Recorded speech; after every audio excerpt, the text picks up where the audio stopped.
Yeah, well, obviously one would want to see, is there a medical or a mental health condition which is causing that? And if there isn't, then one want to look for other things.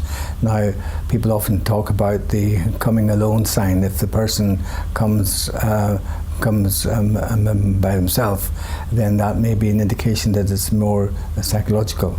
And if they come with whereas if they come with a partner and they're often turning their head, it's called the turning the head sign, where they're looking to the partner to answer questions, then people say, well, that's more organic.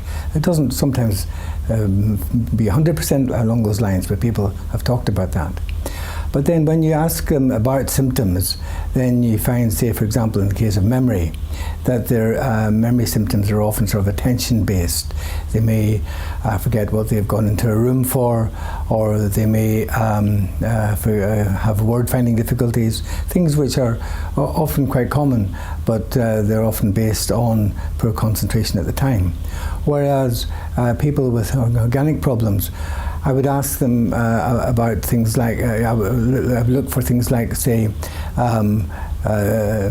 difficulty navigating to familiar places, or if you go to a new place and after you've been there a few times, do you know how to get there?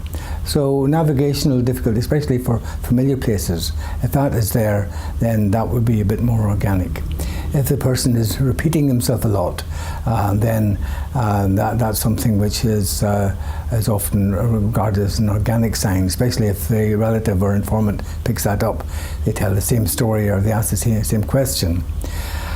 And I think that if they've forgotten recent important events, like family events, holidays, or weddings, or births, or they don't realize that somebody had been married, or excuse me, or had died, quite important things like that.